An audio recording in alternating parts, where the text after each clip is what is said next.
Hi, I'm Dr. Billie Retzlaff, and this is ABA-ish.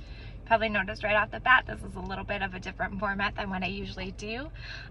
This is kind of a spur of the moment video. It's going to be real short and sweet, but I just wanted to jump on because I think my morning this morning is probably something that a lot of people experience, and so I wanted to let you know, one, it's something that happens and it's normal and it's okay. It doesn't mean you're a bad parent.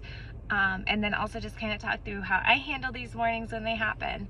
So this morning was one of those mornings where my kids just didn't want to do anything that needed to be done. They didn't want to get dressed, they didn't want to eat breakfast.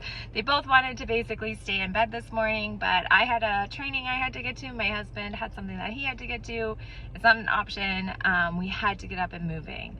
So there was a lot of crying, a lot of tantruming, a lot of, my daughter just kind of trying to control the situation the best she could. So, my husband was trying to help her get ready, and she didn't want my husband. She only wanted mom to do it.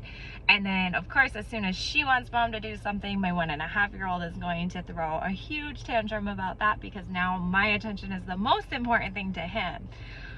So like I said, I just want to let you guys know that even if you do an amazing job of being low energy with inappropriate behaviors and high energy with appropriate behaviors, these days are going to happen. Your kids are not going to be perfect, and you're not going to be perfect, and that's okay. Just in that moment, the best thing I can recommend is use all of your coping skills that you can to stay calm. If you get to a point where you need to just kind of make a decision as a parent, like this morning I was trying to calm my 1.5-year-old, give him options of activities he could do, things to distract him. It wasn't working. Eventually I did just pick him up and put him into his car seat so that we could get out the door.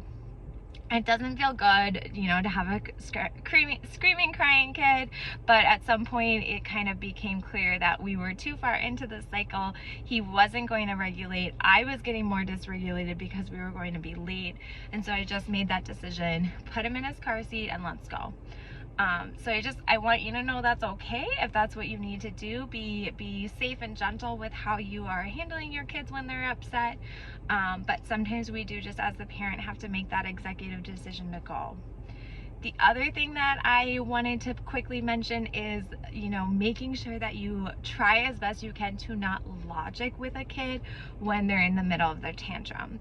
So this morning, my daughter was just losing it, and I found myself trying to explain to her a ton. And that's so much energy. We have to try our best to save that explaining for times that they're calm and regulated. When they're tantruming like that, they're not taking in information. They're not actually listening and learning from what you have to say. All you're explaining is doing is giving them more fuel to keep going back and forth with you. And so it's really hard because I think it's so common to want to tell your kids what's going on and why. If you feel yourself needing to do that when you're in a tantrum, I encourage you to say it once in a very clear, concise way, and then stop. Because really that's not the time to do it. Unfortunately, once we're in that tantrum, we're gonna have to just work through it. We're gonna stay close by, we're gonna use connection and make sure that we're there for them, but we don't want to be doing an awful lot of energy. So I know I caught myself making that error today. I started trying to really logic with her and reason with her and kind of get her to be that reasonable human. And the reality is she's 4 and she's throwing a tantrum. She's not a reasonable human right now. So I just wanted to jump on because I think it's important that you guys know we all make these mistakes. We all struggle with these things. Nobody is perfect at doing this, but it's really good when you can recognize in the moment, I realize, Billie, you're trying to logic with a 4-year-old in the middle of a tantrum. You need to stop.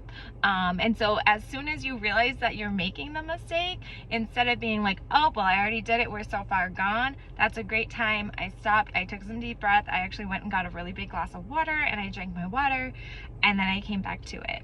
I'm gonna run into my training, but when I pick my kids up today, I'm probably gonna try and make sure that we have a really fun, positive conversation on our drive home, and I might even try to plan like a fun activity for us to do when we get home. I'm not going to talk to them about this morning. I'm not going to remind them that it was a hard or frustrating morning. We're gonna move on from that because we don't want to give any extra energy to it. So just your daily reminder that it's okay if you have these same struggles. We're here for each other. We're working through this stuff together. Please subscribe to my channel if you like this kind of content, and submit a question if you have a scenario or something that you want to know how I would work through. Have a great day, you guys.